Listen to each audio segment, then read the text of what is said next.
Sand. Yeah.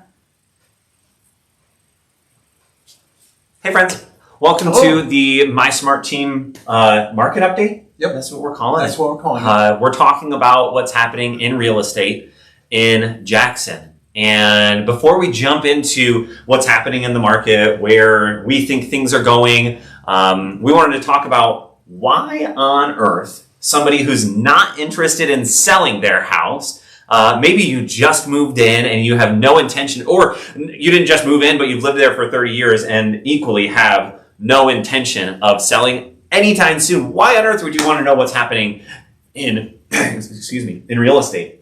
John, why would you want to know what's happening in real estate? Well, I have some money invested in stocks and stuff like that. Yeah. And I look about every day to see how it's doing. Mm-hmm. If I don't look at that, I at least look at the stock market to see if it's up or down. And And do you have any money invested in your house? well, as a matter of fact, I do. Oh, hey, I do too. Do you? Do you have money invested in your house? I hope that you do. You're not getting it free. Yeah. So why do we need to know that? What's going on in the market then? Well, the reason we need to know is how our investment in our home is doing.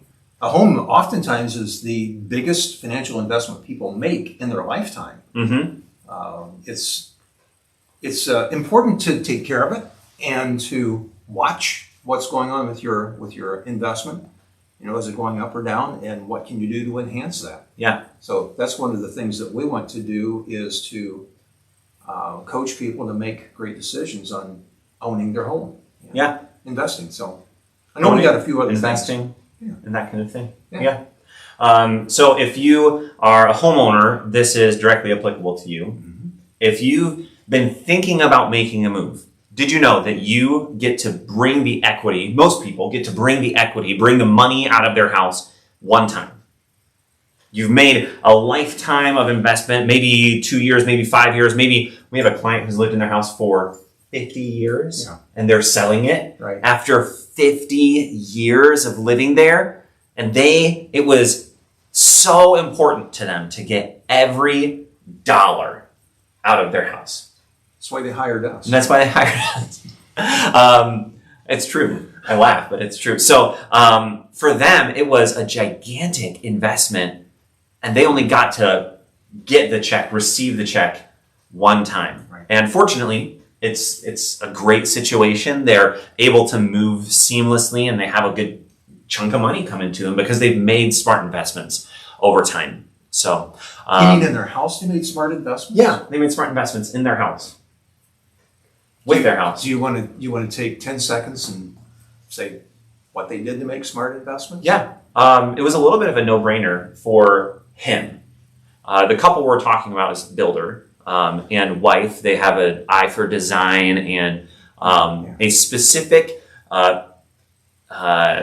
particularity. Is that a word? I made it a word. About the way that they maintain home. And what they keep around their house. And because they've been diligent to keep their house looking nice over time, they're able to sell it easily. And as they were approaching sale time, we actually recommended that they do a few renovations. It's right around that $500,000 mark. So we said, if somebody's buying a $500,000 house, what do they want? Granite countertops. Granite countertops. And did they push back on installing them? Nope. Not really. Not really. At first, but then they saw what we were saying. Yeah. And what else do they expect in their kitchen? Good quality cabinets and stainless steel appliances. Yep. And they made those adjustments. I would say that by spending the 10, maybe 15,000 that it took. Well, it's no more than that. Yeah. They probably gained 25, maybe 30,000 in the value of their house. Yep. Yeah. And so that's what we do, right? We coach people every single week. Some of you probably already knew that. Some of you probably already tune in to our weekly emails. You take a look at John and I embarrassing ourselves on camera weekly, or just me embarrassing myself on camera every week. And that's one of our favorite things that we get to do. When you have information, it's good to share it, because sharing information, it just doesn't return to you void. People always value good information. Yeah. And that's what we get. Keep the fun in the fundamentals. Yeah. You know, if you're just looking at numbers and stuff like that, it gets old, it gets boring. But keeping the fun in the fundamentals, that's what makes real estate just a gas. Yeah. Makes it fun. Yeah. All right. So we have some things to talk about, but we're also inviting people to chat with us or to send in a question if they have one, and to let us know what they're thinking. So, yeah. I see your plan. I changed orientation there. Yeah. Okay. I'm really good at some things, but I'm not good at. Did you say thumb things? Some things. Yeah, some things. So we want to first, with the video today, we want to answer some questions. If you who are watching have any questions about what's going on in real estate, we may answer them, but it's still good to ask. It's good to ask so that if you have a specific worry about your neighborhood, if you're worried about a specific type of house and how a bi-level is selling versus a ranch, or my house is super dated, is there something that I can do right away to make the value increase? Well, we want to answer those questions too. If you're a homeowner and you're thinking, I'm not going to move for a long time, but I also don't want to waste money, I'm thinking about making some improvements, we may be able to answer those questions for you now. We may just say, now's not the right time. Why don't we come on over and start that conversation with you? Before we jump into that, I'm going to give this back to you. That'd be kind of like Zillow giving an idea of what a value of a house is. They've never been there. Yeah. Can we say that with people listening? You know what? Maybe not. I don't know. Can't badmouth Zillow. What if Zillow tells Facebook and Facebook shuts us down? That's possible. That'd be bad. Well, we hope that doesn't happen. Yeah. But it is a fact they've not been to the house. Mm-hmm. So if you state fact, that's not liable. So okay. Yeah. Cool. Great. We're okay. Yeah. We didn't violate any fair standards there, or fair housing standards, or ethics. Yeah. Okay, so we're going to jump into what's happening in the market, but we want to start with what we hear other people saying about real estate. First, what we hear other agents saying. You and I have the privilege of helping a lot of different people. Last year we were somewhere near 90, right? In number of houses that we sold. That's both with people buying houses and with people selling houses. That means that we interacted with a lot of agents. Some agents 2 or 3 times, some lenders 2 or 3 times, but we've just interacted with a lot of people. And this is what we've heard other agents say about real estate, frustrations, gratitude, different things that we've heard other agents say. What have you been hearing from other agents, John? 3 words. There's no inventory. There's no inventory. Inventory meaning there are no houses on the market. But we have a different viewpoint on that. Yeah. And we have the viewpoint that there are not enough listed houses on the market. Mm-hmm. Part of that's driven by a couple of things, but we can coach people with that. Yeah. And we can help people with that. We have some solutions that are out of the box, creative, and so it's not impossible. Right. So what John is saying is that instead of saying we don't have any houses to sell, what we're doing is coaching people to make the right decisions, and we're able to actually help people through a few resources that we have get their house listed at the right time when they have an accepted offer on their next house. Right. And do that without having to jeopardize their qualifiability. Again, another word I think I just made up. With regard to writing the next offer, we have a lender who we work with that does a bridge loan. We have other lenders who do a home equity line of credit. So if you have a lot of equity in your house, you can use that for your down payment instead of having to write a home sale contingency on your house. There are a lot of things that we can do just because we've interacted with a lot of people. What I hear other agents saying also, not just about houses, is that I don't have good buyers.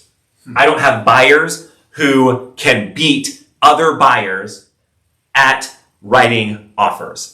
Have you heard that from agents? I have, and there are a number of things that go into that. One of them is a financing thing about FHA. That's FHA is a special kind of financing. It's a government-backed loan, and an FHA house has to be move-in ready. Right. You can't have ripped or torn carpet or missing flooring, cracked windows, missing handrails. There's a whole bunch of stuff. You can't have mortar missing out of the joints. So there are a whole bunch of things.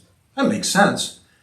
A lot of the buyers that are in the marketplace are FHA buyers. Right. So that creates an issue for them.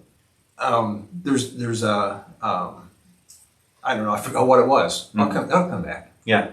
So what you're saying is that if I'm an FHA buyer, I may as well not write an offer on a house? That's not what I'm saying. One of our agents got beat on an offer by an FHA offer from another agent. Right. And he was writing a conventional offer. Was it 20% down or No, 10%? 5%. Just 5% down. Yeah. But conventional was a whole lot easier to pass in terms of a mortgage.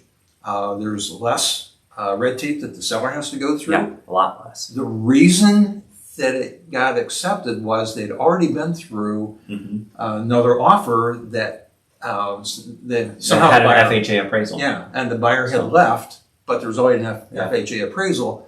So in this seller's mind, it was better. Right. Conventionally, as agents would say, a conventional loan or a cash offer beats anything else. Hand down. Every time. way. Yeah. The other thing, though, is it's a mindset thing. Yeah.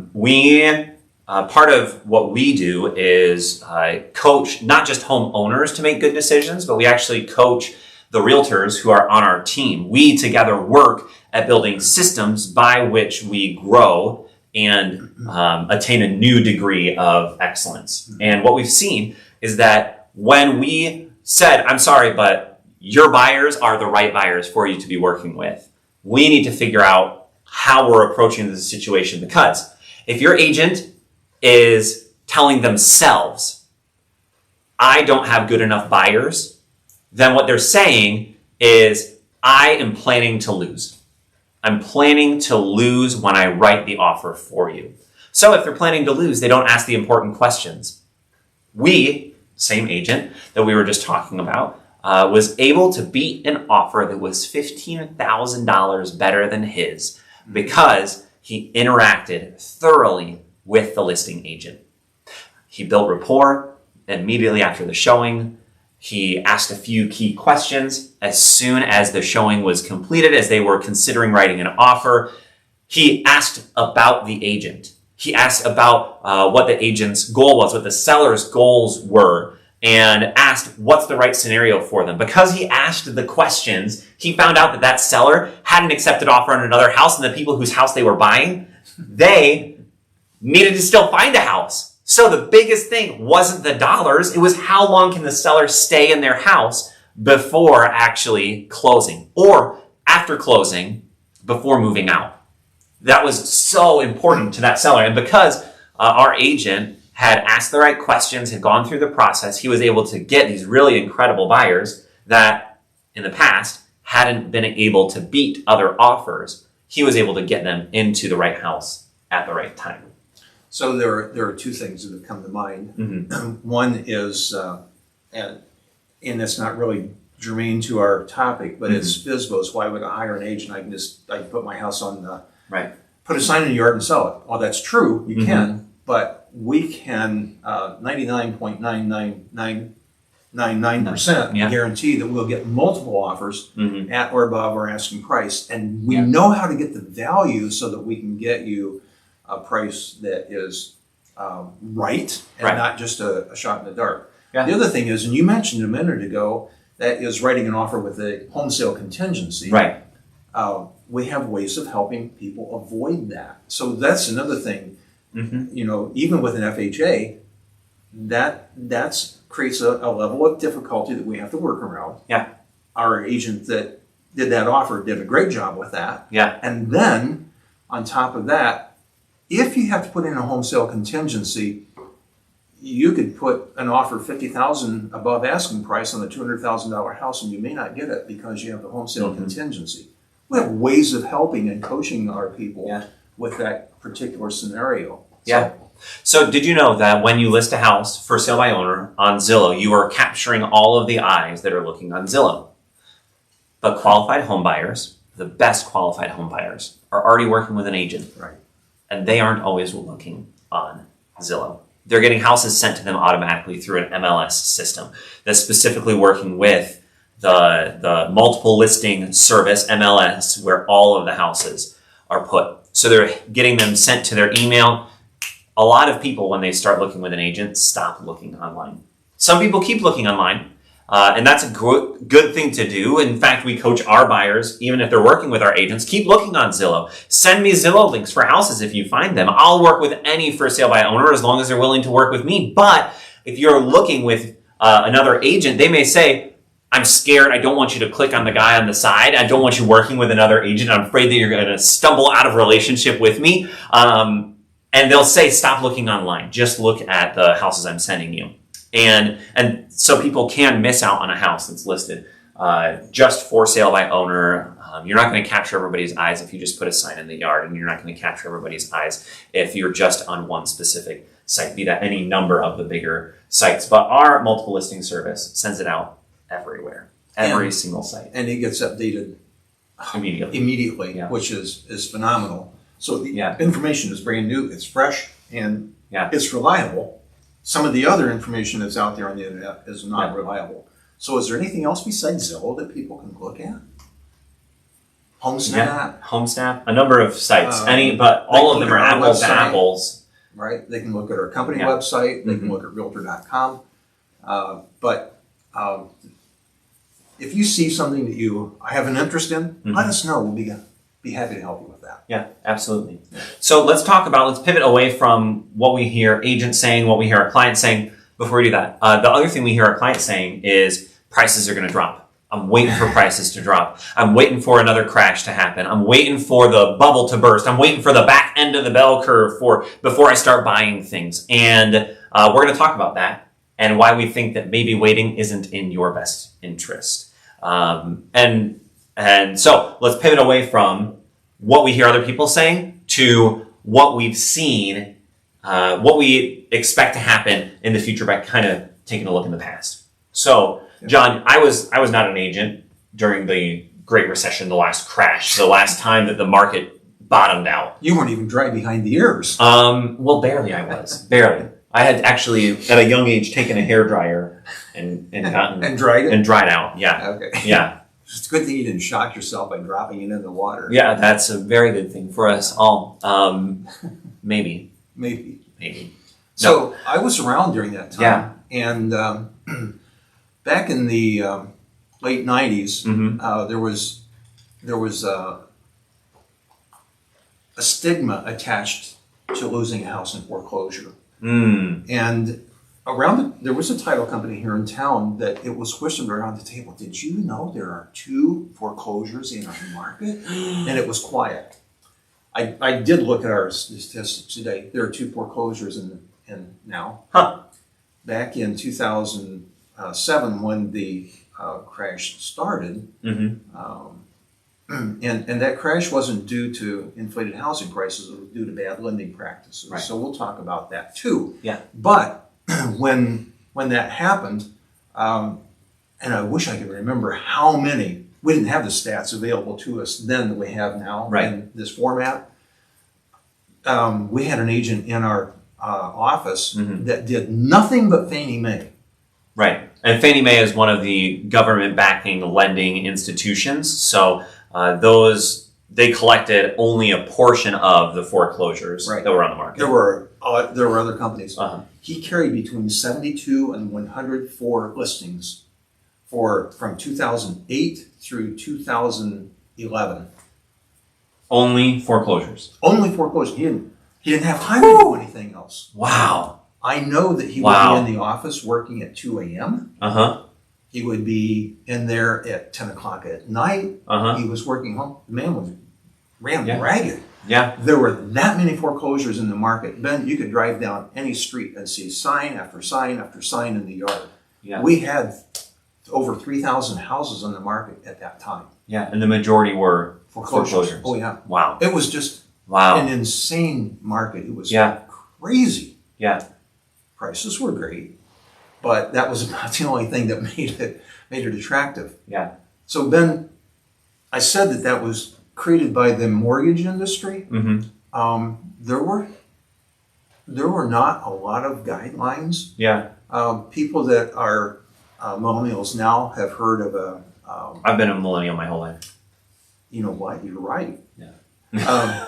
Millennials coming into the market now Yeah. have heard of the Dodd-Frank Act. The Dodd-Frank Act came out as a result of that mortgage crisis. Mm-hmm. So we had things like jumbo loans with no docs, stated income. You didn't have to prove anything. If you could fog a mirror, you could get a loan. So a jumbo loan right now is anything over $500 and change $1,000. Right.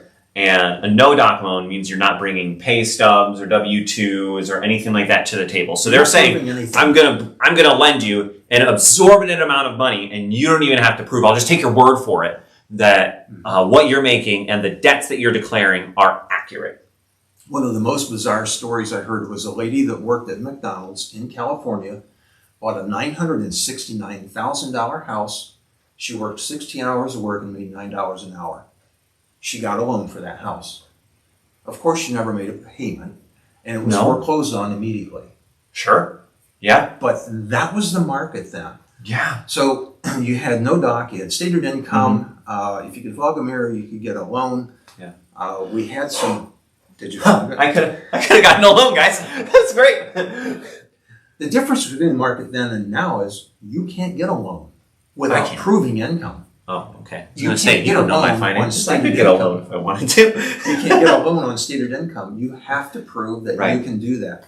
So the pendulum swung really far to the other direction for a while. It's moderated a little bit. Yeah. But there was a time there in 2012, 13 where it was very, very difficult to get a loan. If you got a loan, you were one of the privileged few to get that. We see that have loosened a little bit.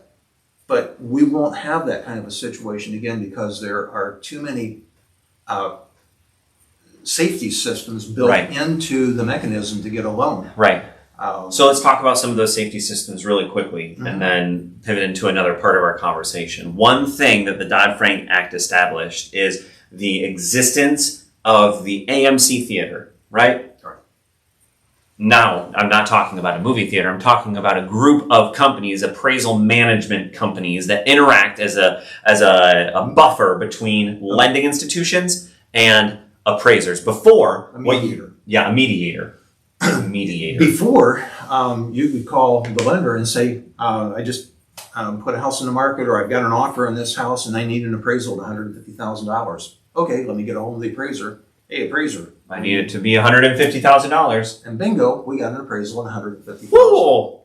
Was there threat of no future work? Was there incentive to having the house come back at value? Because right now, we list a house on the market and caveat, if the price is good, then we'll get an appraisal that's accurate. And I can talk with the appraiser who, before they go visit the house, before they have their pricing submitted, I can have all of that. So what's different now, and was there incentive to the appraiser bringing the value even if it was not real?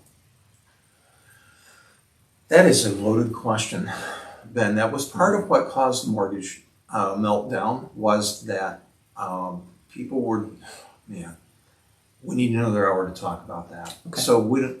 See you guys at 3 o'clock. That's when we're in. No.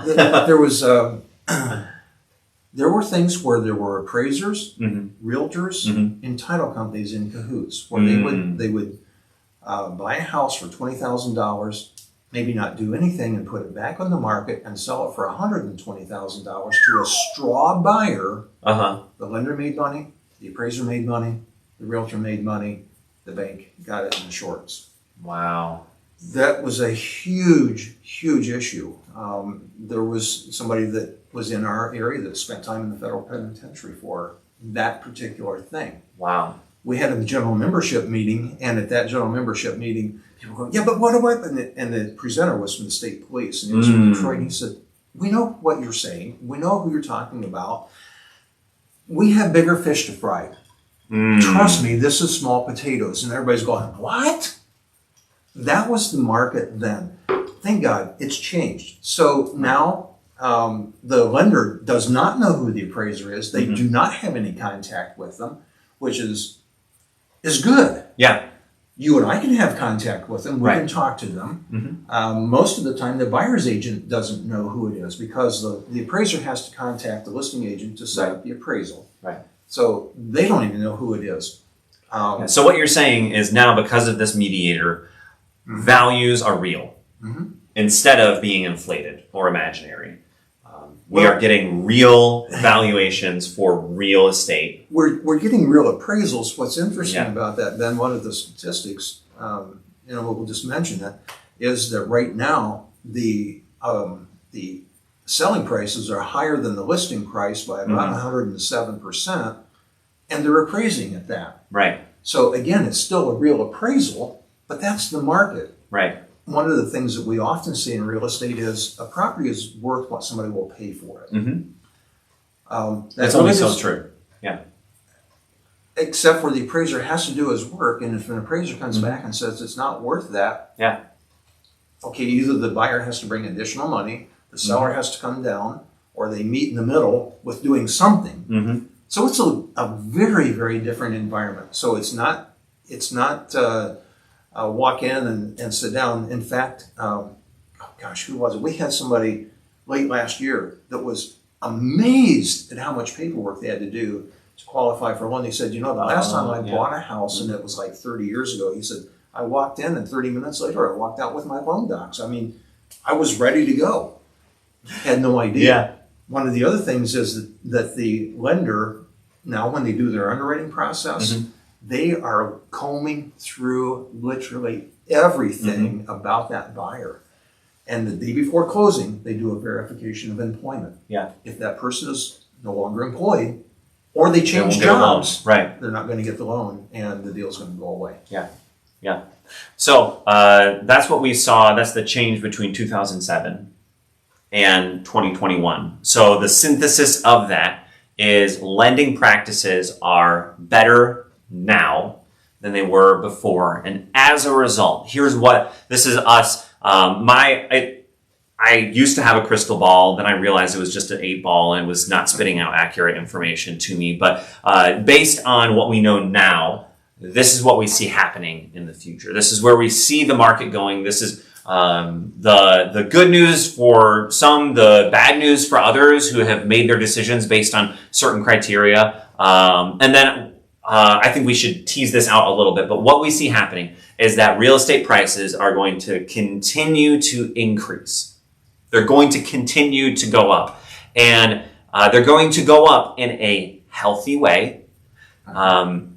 One thing that appraisers do is they actually can compensate a price for a rising market with specific guidelines. So there are certain banks that allow appraiser to add an additional 2 or 3 or 4% on top of the purchase price because of the lower inventory, because they recognize that real estate values need to go up. And if you're only using sales from 6 months ago, then you're only going to get the price from 6 months ago. You're not going to allow for inflation. So there are certain healthy things, healthy guidelines that are set in stone right now for an appraiser, which is going to cause real estate values to go up consistently and in a good way, not so quickly that now we are going to see a market crash. So there's not going to be a bubble. There's not going to be a back end to this bell curve. There may be a slight dip before it rises again, or a leveling off before it starts rising again.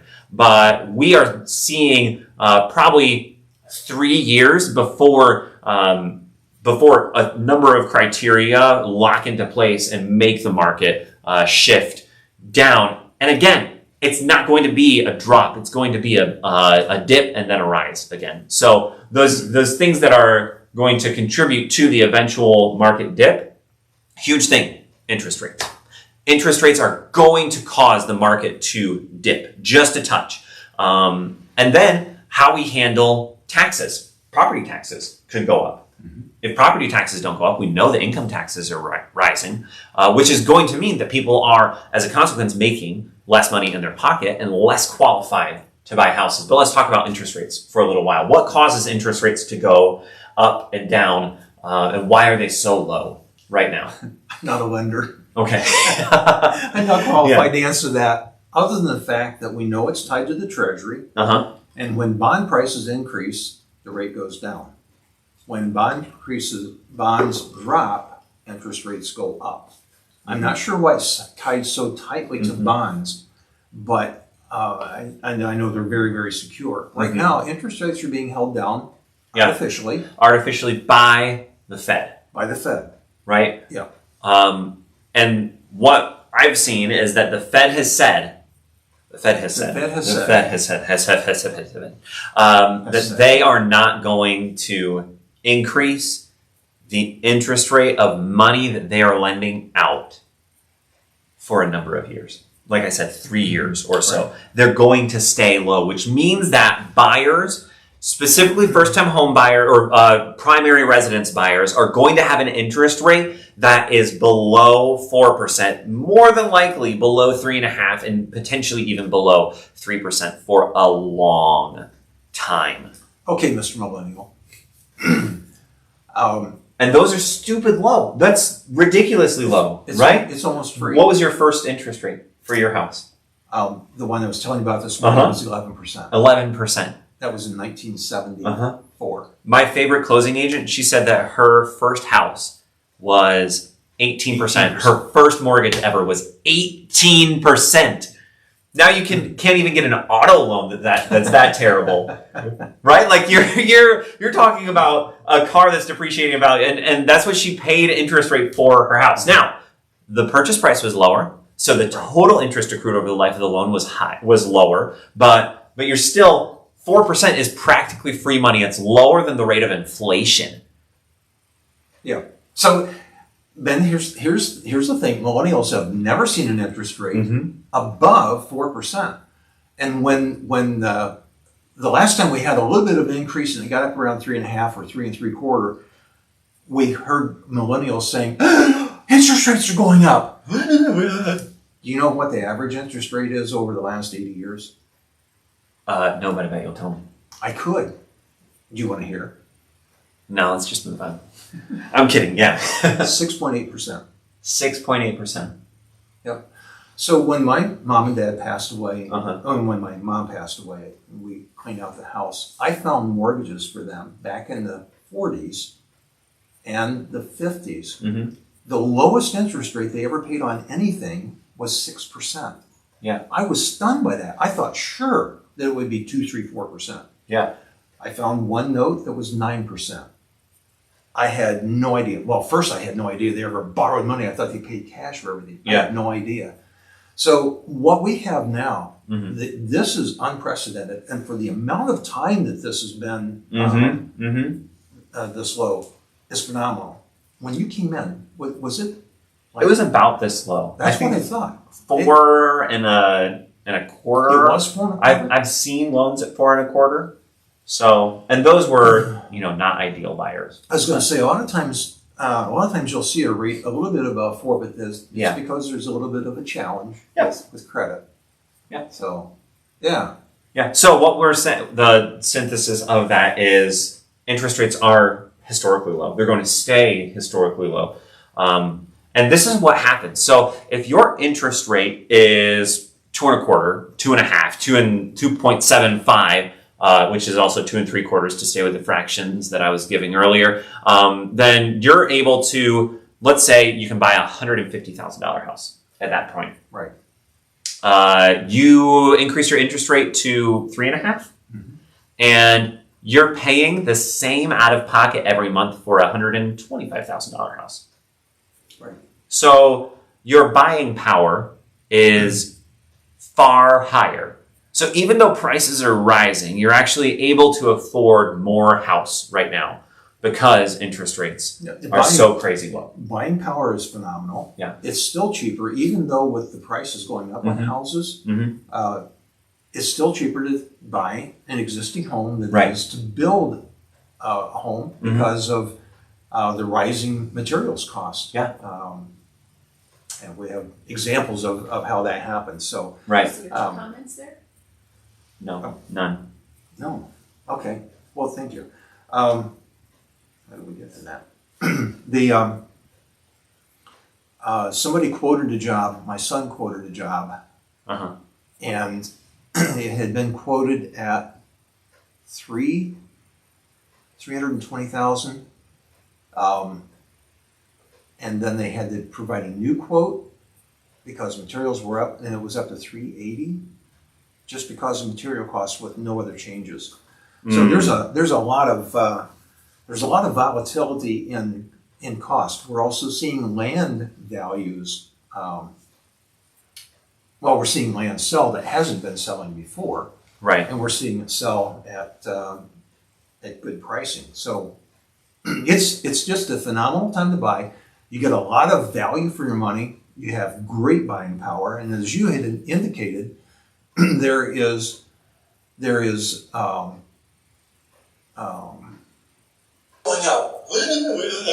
You know what the average interest rate is? Huh. Well, That's what happens when you do things. okay. Um, So the Erica had an 18% interest rate too. holy cow! Wow. And you were happy because you had higher rates available at that time. Higher rates. And now it's violation of to have a higher interest rate than 25% in Michigan. Usury. Usury. It's a usury violation if you have interest rate higher than 25%. Well, I said that my first house was 11%. Yeah. That's because I bought it on a land contract. Oh. And they were limited. There was a usury law on land contract. Mhm. You couldn't be over 11. 11 or 12. Yeah. It was one of the two. Yeah. And we thought we got a great deal. Yeah. You probably did. By the way, our principal and interest payment was $74. This is a cheap house. It's a very cheap house. We loved it. Yeah. Our first house cost less than a new car. Yeah. Now. Yeah. Anyway. That's just wild. So, what we're saying is interest rates are crazy low, even though prices feel high right now. Would you say that they're right at the 2005, 2006 level, or are they above that now? They're above that. Let's go back to 2006-07. At the very beginning, 2007, average selling price was $140,000. Mhm. Because of the foreclosure market, they Yeah. dropped in 2000. They dropped about 20% in 2007. I thought, oh my goodness, the market can't go down anymore. In 2008 came, and they went down about another percent, which was insane to me. I thought they can't get any lower. The average selling price went down to 77. That doesn't mean, and that was in 2009. 2010 bumped up a little bit. 2011 we hit 77 again, and then it's done nothing. It's been nothing but go up. Yeah. So it's 77 from 140 sounds like, oh, it went down 50%, or the value of my house went down. No. Right. The value of what was selling Went down. Yeah. So people that were not selling, they weren't hurt. Right. Right. Does that make sense? Yeah, definitely. As long as you're staying in your house, it doesn't matter what the value is. Let's tease out that principle a little more. Let's say that Mikhail just asked a really great question. Let's say I have a house, again, $150,000. I have a house that's worth $150,000 today. And I'm thinking, I could afford a $200,000 house. I could move up, which is great. And I have, let's say, $50,000 in equity. I'm going to make payments over the next 2 years, and I'm going to, my loan amount is going to go down, the amount of equity, my house's price is going to go up. So that seems to me like all I'm doing is getting a bigger pot, getting more equity in my house. Mm-hmm. But so why would it not be a good idea for me to wait to sell? Because all I'm doing is gaining equity, right? Yep. But the other house is gaining equity at the same rate. Yeah. So an illustration I used in B&I several years ago was I had a fish tank and I had it full with water, and I had a big rubber ducky, an old rubber ducky. Yeah. I took half of the water out, and guess what? Both of those duckies still floated the same. What?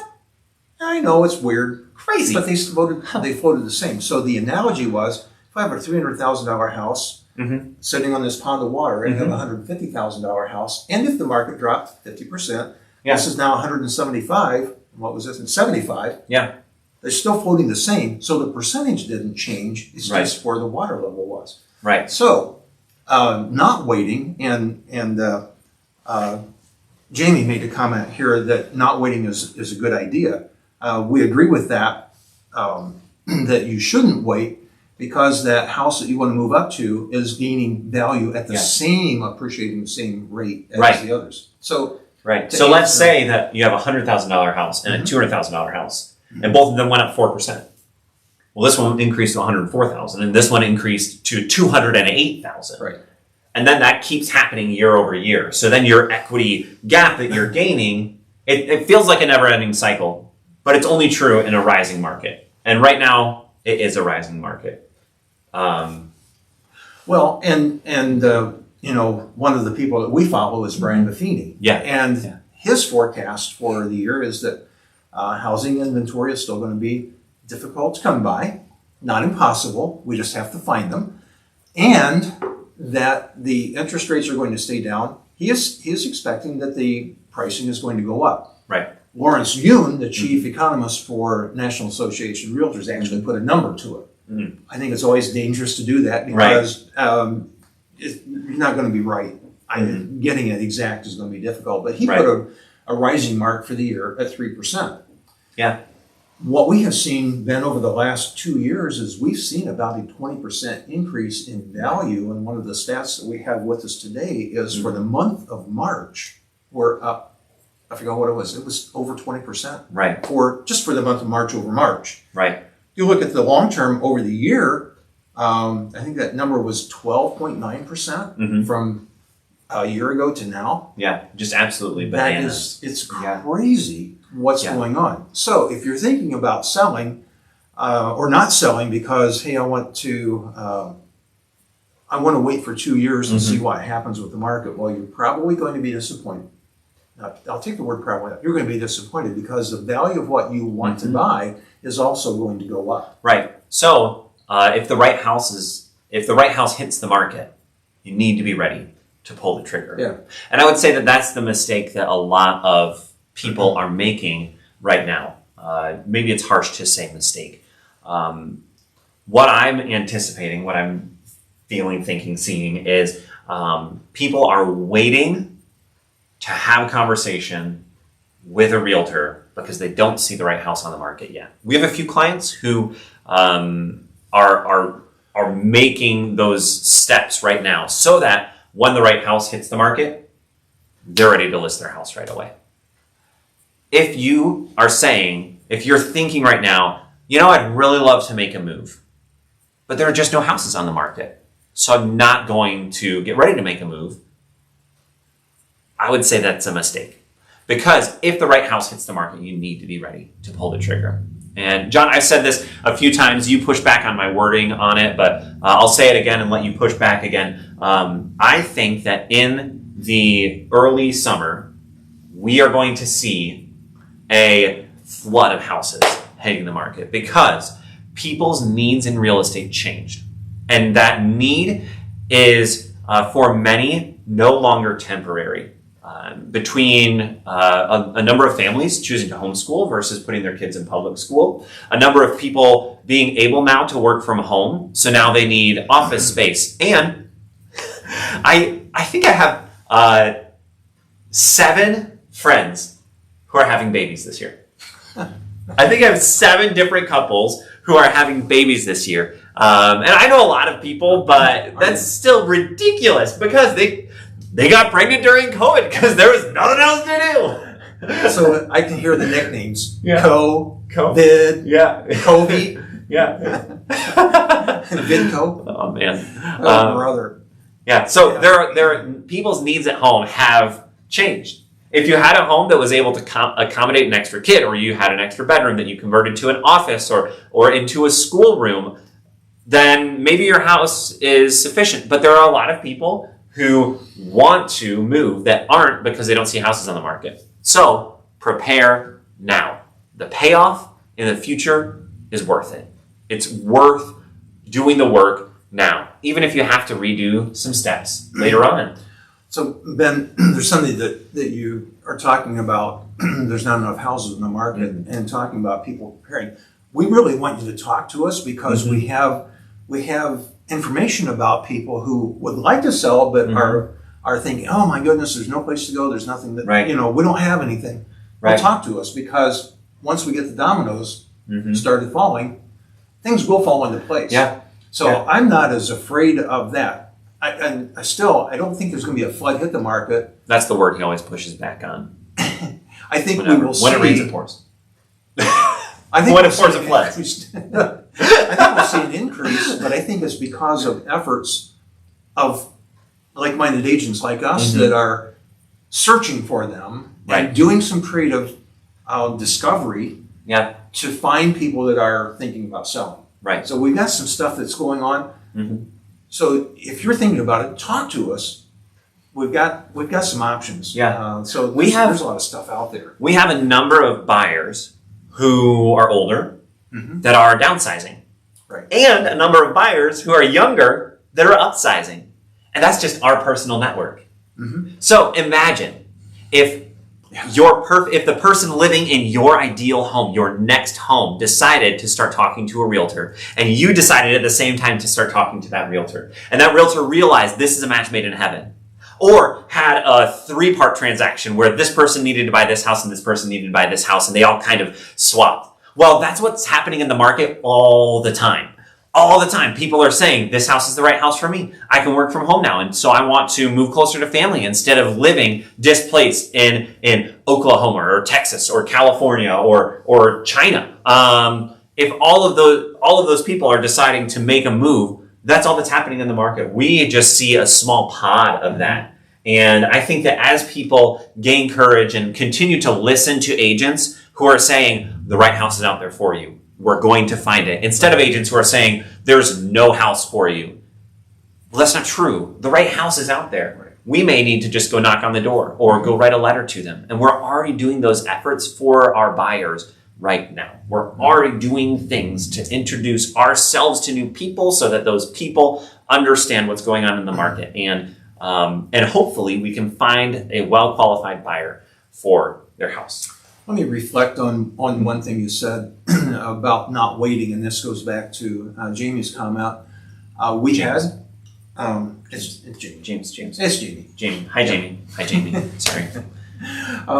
We had a seller that was moving to an area that's higher priced than us, and I don't know if this is the right time, or should I wait, or should I build, or should I stay or should I go now?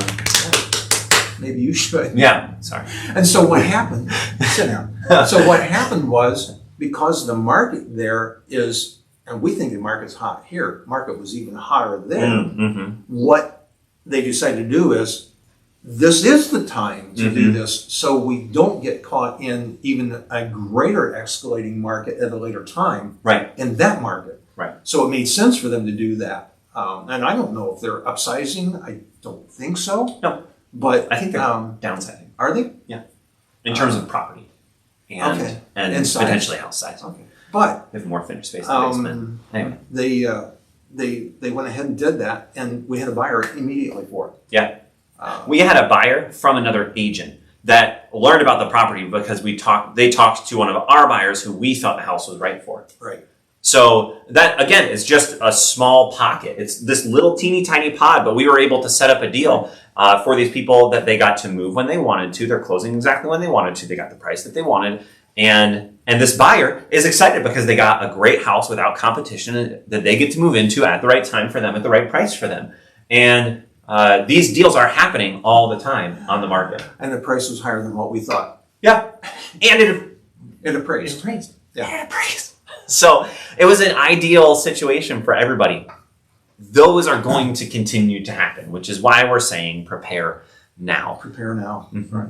So what was interesting about that appraising higher is that was without competitive situation, right? Where we could go lay all these offers out for the appraiser to see that, hey, we had 15 offers or 5 offers, and they were all above asking price. Right. Didn't even have to do that. Yeah. So that's the market. It's a strong market, and yeah. So can we spend our last 10 minutes or so talking about? Are we not that far? Yeah, we're that far. Yeah. Yes, please. Can we talk about investing in real estate right now? Because most people who we work with, they are primary home buyers, meaning that they are looking to purchase a home that they're going to live in. But there are a number of people who have recognized that real estate is a continually appreciating asset, that once you can afford the down payment and if you can afford to do the repairs, that you can have somebody else's money working for you to appreciate your asset over time. And it's a really great investment. There are two different types of investing in real estate primarily, and there are a whole bunch of different ways to do it and nuances around them, but you either, when you're investing in real estate, purchase it and hold on to it, or purchase it, fix it, and sell it, commonly known as a flip. So let's talk about what it's like to purchase a home in today's market that you are not going to live in. First, there's competition. We have an investor who started his investment journey back in 2010. The market was incredibly depressed, listings like crazy. One of their first houses that they purchased was for like $6,000. They purchased several for $500, and he's very knowledgeable. He's fixed houses, and when he started considering acquiring more houses, he was like, I'm used to first being the only one interested, next being able to pay far below asking price, finally not having inflated values. And right now, we put a bid in on a house for him, a foreclosure in maybe a $200,000 neighborhood, maybe just a touch higher than that, but really not much higher than that at all. And mold ridden, every piece of drywall, every cut floor covering, the ceiling, every appliance, kitchen, bath, everything needed to be totally ripped out, including your furnace. There was damage on the outside, the roof, the siding, the windows, all of it. Like, you needed to essentially build a brand new house. And he was one of several offers. He offered $11,000 over asking price, and it went for $26,000 over the asking price for a foreclosure that is beyond subpar in an okay neighborhood. That was it. It was ridiculous, absolutely ridiculous. He said, when I put a bid on this house, it was the only time I'd ever lost a bid. And he's been investing regularly in real estate, owns something like 23 units across Jackson since 2010. For 11 years, they have been investing in real estate, and they have never lost a bid on a property. And they lost out, writing $11,000 over asking price. How crazy! Well, back in 2007, 8, 9, 10, you could do that. You could offer $500. Sometimes you could offer half of what the bank was asking for it and get it. Right. You can't do that today. Oh, no. And in addition to that, you're going to have competition at or above. You may get it for less, probably not. Right. The key is, don't become emotionally attached to it. If you're going to fix and flip, make it sound, make it a good value, and you can sell it accordingly. Right. Again, so is it a bad idea to buy a house and then fix it and flip it in today's market? Not at all. I would say no, also. It's not a bad idea. It's not a bad idea. People need housing. People will always need housing. Right. Always will. So the crux of investing to fix and flip right now is your profit margin may not be as large. So you need to plan on doing the majority of the work yourself. Jobbing out work in an investment is going to be difficult. Because even though and the labor, finding the people to actually do it is going to be impossible too. Can you get a contract? Right. So if you are going to invest in a house, plan on doing the work yourself, because material costs are high. So and construction workers, skilled labor is few. Skilled laborers are few. So prices are high. If you're planning to job out your work, then you're planning to not make very much money, which is difficult. It sucks. But it doesn't mean real estate is a bad investment. And what you're doing is contributing to a need that we have in the real estate industry. Right. You're providing good housing for people. Like we said, the majority of buyers in lower dollar values are FHA buyers. And so you're providing a house for an FHA buyer. If the house is in sound condition, it's an FHA qualifiable house. So you're going to make money. It's just, and you're meeting a need. It just may not be as high of a value as it has been in the past. That's the key. Is don't be greedy. You don't have to send your kids to college on one house. Because the market is so strong. Do a good product. Put them in the market. You'll get multiple offers. You'll be able to choose the one that's best for you and do it more quickly than you were doing it back in 2008, 9, and 10. Even though that they were buying, fixing, and flipping, they still weren't selling as fast because now they've got a house that's better than a foreclosure, but why would I buy that? This actually happened to one of our agents. Why would I spend that kind of money when I can buy this one? And I think it was, why would I buy that house that's absolutely brand new for $60,000 when I can buy this foreclosure for $40,000 that needed everything? So there is a need out there for quality housing. It's there. People will buy because they need a place to live. One other caveat, and that is that people that own their home have 44 times the net worth of people that rent. Did you know that? That is an amazing stat. But history proves that out over and over and over. So you need to be a homeowner. If you're going to own more than one and do a fix and flip, you can really improve your financial picture. Yeah, absolutely. And in this market, you can do it fairly quickly. The other version of investing in real estate is purchasing it and holding on to it. And this is what I'll say. A lot of people who are investing in real estate right now are choosing to not invest in real estate right now because they're balking at the price. You live in the payment. You don't live in the price.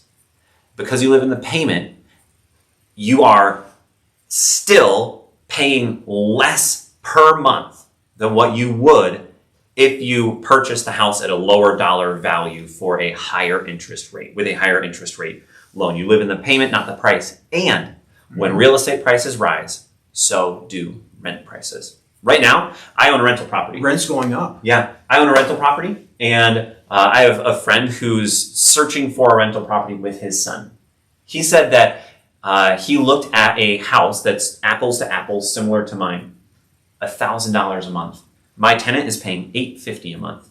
Do I want to? I will never have this tenant out on the streets. She's going to continue to pay because, I will be happy to have her for a long time because she takes care of the house really well.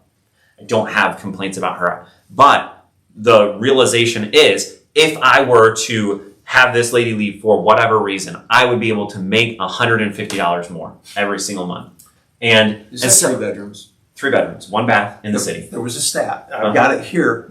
Or in my phone, there was a stat that the average 3-bedroom, 2-bath rental is $1,032 or $42 a month. The principal and interest on a 3-bedroom, 2-bath, principal and interest, not total payment, was less than $500. Wow.